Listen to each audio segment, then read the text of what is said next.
Haji 2025 seharusnya jadi momentum khusyuk bagi jutaan umat Islam dari seluruh dunia. Tapi kenyataannya, banyak jemaah yang kelelahan, kebingungan, bahkan terlantar di tengah suhu ekstrim. Tenda tidak tersedia, bus tak kunjung datang, makanan telat dibagikan, dan ribuan jemaah kehausan saat mabit di Musdalifah. Lalu muncul satu pertanyaan besar. Kenapa ibadah suci ini bisa berubah menjadi pengalaman kacau balau? Siapa sebenarnya biang kerok dari kekacauan haji tahun ini? Dan apakah pemerintah Indonesia serta otoritas Saudi bisa saling menyalahkan atau harus saling introspeksi? Tenang, semua jawabannya akan kami kupas tuntas dalam video ini. Sebelum kita bongkar kronologi dan akar persoalannya, jangan lupa tekan tombol subscribe, aktifkan lonceng notifikasi, dan tinggalkan komentar jika kamu punya cerita atau pendapat seputar pelaksanaan haji tahun ini. Dukunganmu sangat berarti agar channel ini terus menghadirkan informasi akurat, tajam, dan jujur seputar dunia haji dan umrah. Awal mula kekacauan, sistem baru yang tak siap? Pada tahun 2025 ini, pemerintah Arab Saudi memperkenalkan sistem baru yang dinamakan syarikah. Sistem ini menggantikan kontrak langsung antara pemerintah negara pengirim jemaah, seperti Indonesia, dengan pihak penyelenggara layanan haji di Arab Saudi. Dalam sistem syarikah, pelayanan jemaah dilakukan oleh perusahaan lokal Arab Saudi yang ditunjuk oleh pemerintah setempat. Tujuan awal dari sistem ini sebenarnya mulia, untuk meningkatkan efisiensi, transparansi, dan profesionalisme dalam penyelenggaraan layanan haji. Namun sayangnya, pelaksanaan sistem ini jauh dari harapan. Banyak syarikah yang belum memiliki pengalaman dan kesiapan dalam menangani jumlah jemaah dalam skala besar. Akibatnya, terjadi berbagai kekacauan. Tenda-tenda untuk jemaah tidak dipasang tepat waktu. Beberapa jemaah bahkan mengaku harus menunggu hingga subuh di padang terbuka tanpa tempat berteduh. Air minum dan makanan telat dibagikan, bahkan ada yang sama sekali tidak menerima konsumsi selama belasan jam. Pelayanan transportasi juga amburadul, dengan bus yang tidak datang sesuai jadwal dan banyak jemaah terpaksa berjalan kaki sejauh 10 hingga 15 km di bawah terik matahari. Overkapasitas dan jemaah ilegal menambah beban. Masalah semakin kompleks dengan banyaknya jemaah ilegal. Diperkirakan ada lebih dari 150.000 jemaah haji non-resmi yang menyusup melalui visa ziarah atau visa furoda yang tidak terverifikasi. Dari jumlah itu, sekitar 40 hingga 50.000 berasal dari Indonesia. Kehadiran mereka jelas membuat sistem pelayanan kewalahan. Tenda yang disediakan berdasarkan jumlah kuota resmi jadi tidak mencukupi. Air minum dan makanan menjadi rebutan, dan antrian toilet pun menjadi luar biasa panjang. Bahkan, banyak dari mereka yang tidur di pinggir jalan, di trotoar, atau bahkan di atas bebatuan di padang Arafah. Petugas dari Panitia Penyelenggara Ibadah Haji, PPIH, Indonesia pun ikut kewalahan. Mereka harus menangani jemaah yang jumlahnya 2 hingga 3 kali lebih banyak dari kuota resmi. Ini bukan hanya menguras tenaga, tapi juga membuat koordinasi menjadi kacau dan banyak jemaah resmi yang akhirnya tidak mendapatkan layanan semestinya.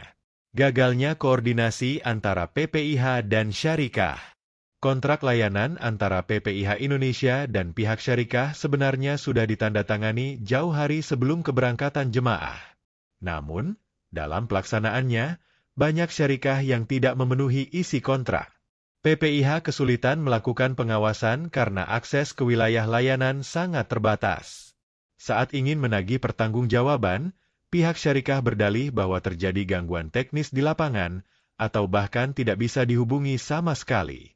Ada laporan bahwa beberapa syarikah bahkan tidak menyediakan petugas pendamping yang bisa diajak berkoordinasi oleh pihak Indonesia. Salah satu video viral menunjukkan rombongan jemaah asal Indonesia yang kelelahan dan tertidur di jalanan Mina karena tidak ada kendaraan yang mengantar mereka ke tempat penginapan. Tidak ada satupun petugas syarikah yang mendampingi mereka. Cuaca ekstrim, ujian tambahan yang mematikan. Tahun ini, suhu udara di Tanah Suci mencapai lebih dari 50 derajat Celcius. Ini menjadi tantangan tersendiri bagi para jemaah, terutama yang sudah lanjut usia atau memiliki penyakit bawaan. Sebagian besar jemaah tidak kuat menghadapi suhu ekstrim ini, apalagi ketika harus berjalan jauh karena tidak tersedianya kendaraan. Laporan menyebutkan bahwa lebih dari 700 jemaah wafat selama musim haji 2025 dan sebagian besar disebabkan oleh kelelahan, dehidrasi, dan serangan panas atau heat stroke. Sayangnya, kondisi darurat ini tidak ditangani dengan baik oleh pihak penyelenggara. Fasilitas medis terbatas dan distribusi logistik sangat lambat. Banyak jemaah yang tidak mendapatkan air minum selama lebih dari 10 jam di Padang Arafah. Ini jelas sangat membahayakan kesehatan. Travel ilegal dan lemahnya pengawasan dari Indonesia. Di sisi lain, lemahnya pengawasan di dalam negeri juga ikut menyumbang pada kekacauan haji tahun ini. Banyak travel nakal yang menjanjikan visa furoda, padahal yang diberikan hanyalah visa ziarah biasa. Parahnya, mereka tetap memberangkatkan jemaah tanpa perlindungan layanan di Saudi. Setibanya di Tanah Suci, para jemaah ini tidak mendapatkan layanan transportasi, tenda, atau konsumsi.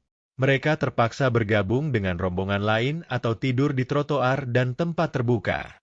Bahkan, banyak dari mereka yang tidak tahu rute perjalanan haji dan tersesat di tengah kerumunan jutaan jemaah. Fokus pemerintah Saudi, penindakan, bukan layanan. Pemerintah Arab Saudi di tahun 2025 tampaknya sangat fokus pada penertiban jemaah ilegal. Ribuan jemaah diamankan, didenda, bahkan dideportasi. Ada yang langsung menerima SMS denda hingga 90 juta rupiah. Namun, sayangnya, perhatian terhadap kualitas layanan bagi jemaah resmi justru kurang.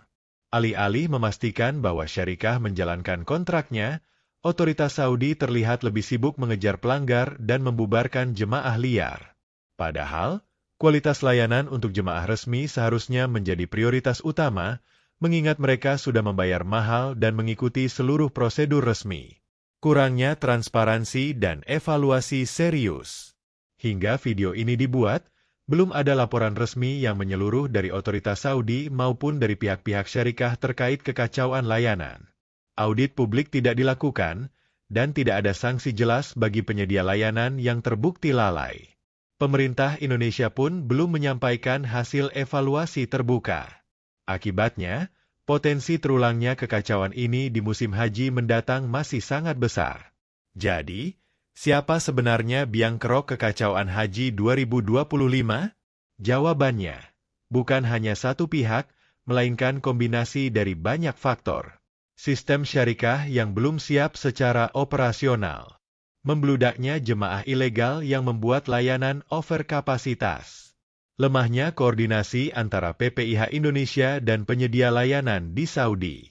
Cuaca ekstrim yang tidak diantisipasi dengan memadai.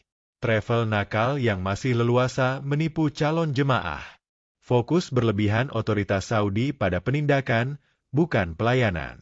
Dan minimnya evaluasi serta transparansi dari semua pihak. Haji adalah ibadah besar yang membutuhkan manajemen dan kerjasama tingkat tinggi dari berbagai negara.